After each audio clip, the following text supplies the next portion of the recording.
bienvenue à cette capsule mathématique démontrant comment représenter des nombres décimaux à l'aide d'un matériel de base 10. Tout d'abord, il faut bien comprendre ce qu'est un nombre décimal. Jusqu'à présent, nous avons travaillé avec des nombres entiers, ainsi que des fractions et des nombres fractionnaires. Le nombre décimal est une autre façon de représenter un nombre fractionnaire, mais cette fois-ci à partir de fractions décimales. Un nombre décimal est un nombre qui s'écrit avec une partie entière et une partie décimale finie. Les deux parties d'un nombre décimal sont séparées par une virgule, qui se situe à la droite des unités.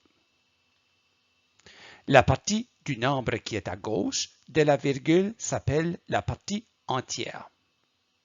Et la partie du nombre qui est à droite de la virgule s'appelle la partie décimale ou fractionnaire.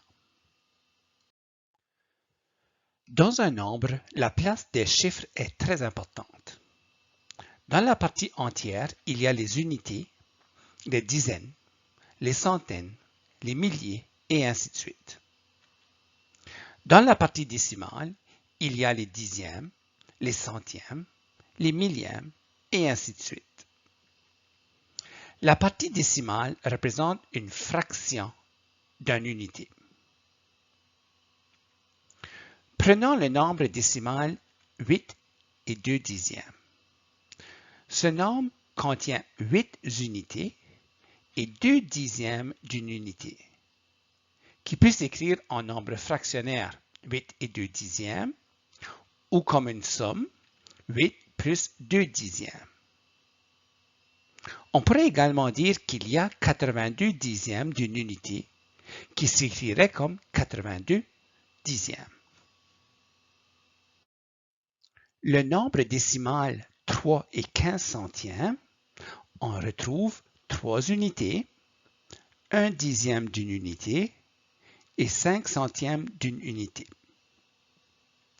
On pourrait également dire qu'il y a 3 unités et 15 centièmes d'une unité. Ou encore 315 centièmes d'une unité. Le nombre décimal 3 et 15 centièmes peut s'écrire comme le nombre fractionnaire 3 et 15 centièmes ou comme une addition 3 plus 15 centièmes ou comme la fraction 315 centièmes. Dans le nombre décimal 14 et 52 centièmes, il y a une dizaine, 4 unités, 5 dixièmes d'une unité et 2 centièmes d'une unité. Ou on peut dire qu'il y a 14 unités et 52 centièmes d'une unité. Ou encore, on peut dire 14 unités, 5 dixièmes d'une unité et 2 centièmes d'une unité, et ainsi de suite. Il existe plusieurs façons de représenter un nombre décimal. Il faut avoir une bonne compréhension du nombre décimal pour pouvoir le représenter de différentes façons. Le nombre décimal 14 et 52 centièmes peut s'écrire comme le nombre fractionnaire 14 et 52 centièmes ou comme la fraction 1452 centièmes ou comme une addition 10 plus 4 plus 5 dixièmes plus 2 centièmes. Afin de développer une solide compréhension des nombres décimaux, il est important que les élèves puissent se faire des images mentales. C'est pourquoi l'utilisation du matériel de manipulation est importante. Il faut éviter l'apprentissage de procédures et mettre l'accent sur la compréhension conceptuelle des nombres décimaux. Avant d'enseigner les nombres décimaux, il est important de s'assurer que les élèves maîtrisent bien les fractions. En faisant des liens avec celles-ci, la compréhension des nombres décimaux sera plus facile. Afin de travailler la compréhension des nombres décimaux, on peut utiliser le matériel de base 10 et un apprend de calcul.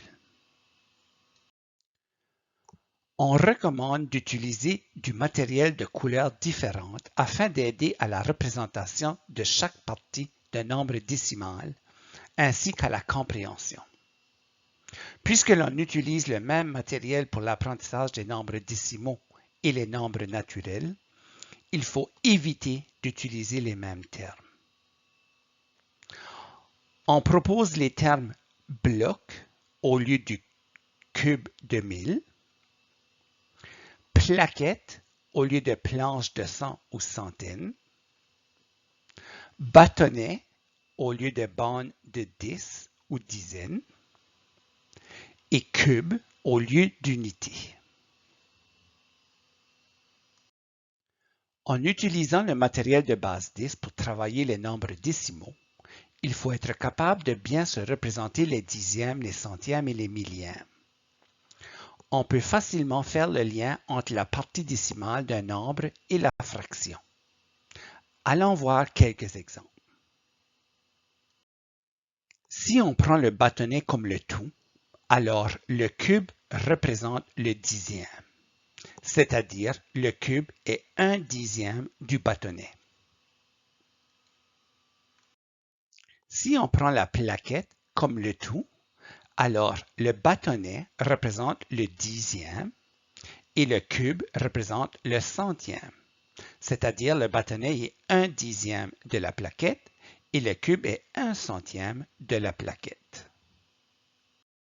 Et si on prend le bloc comme le tout, alors la plaquette représente le dixième, le bâtonnet représente le centième et le cube le millième, c'est-à-dire la plaquette est un dixième du bloc, le bâtonnet est un centième du bloc et le cube est un millième du bloc. Donc, à l'aide d'une apprend et du matériel de base 10, représentons maintenant 3 et 4 dixièmes. Donc, si on prend le bâtonnet comme le tout, alors on place 3 bâtonnets à la position des unités et ensuite on place 4 cubes à la position des dixièmes. Est-ce que l'on aurait pu représenter 3 et 4 dixièmes d'une autre façon? Allons voir. Si on prenait la plaquette comme unité, on obtiendrait 3 plaquettes à la position des unités et 4 bâtonnets à la position des dixièmes, car un bâtonnet représente un dixième de la plaquette. Et si on prenait le bloc comme unité de base, on obtiendrait 3 blocs à la position des unités et 4 plaquettes à la position des dixièmes, car je vous rappelle, une plaquette représente un dixième du bloc. Je t'invite maintenant à mettre la vidéo sur pause et prendre ton matériel de manipulation afin de représenter le nombre décimal suivant. 1 et 35 centièmes. Si tu n'as pas de matériel de manipulation avec toi, tu peux utiliser le matériel virtuel qui se trouve à l'adresse suivante. Quand tu auras terminé, remets la vidéo en marche pour continuer. Est-ce que tu as réussi à représenter ce nombre de deux différentes façons? Une fois avec la plaquette comme unité de base et une autre fois avec le bloc comme unité de base? Avant d'aller voir la réponse possible, pourquoi on ne peut pas utiliser le bâtonnet comme unité de base? Parce que nous avons 1 et 35 centièmes, il n'est pas possible de diviser le bâtonnet en centièmes. Donc, le bâtonnet ne peut pas être l'unité de base. Donc, allons voir quelques solutions possibles pour 1 et 35 centièmes. Si on prend le bloc comme unité de base, on aura un bloc à la position des unités, 3 plaquettes à la position des dixièmes et 5 bâtonnets à la position des centièmes. Si on prend la plaquette comme unité de base, on aura une plaquette à la position des unités, 3 bâtonnets à la position des dixièmes et 5 cubes à la position des centièmes.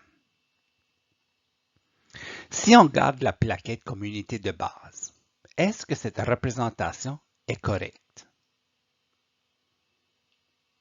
Oui, car comme unité, on a la plaquette, et si on veut représenter 35 centièmes de la plaquette, on prend 35 petits cubes. On pourrait également avoir 13 bâtonnets et 5 cubes. Encore une fois, si la plaquette est l'unité. On pourrait aussi avoir 135 cubes pour représenter 135 centièmes. Donc, cette façon de représenter un nombre décimal n'est pas toujours évidente. Lâche pas. Avec de la pratique, on devient meilleur. Ceci dit, on continue à se pratiquer.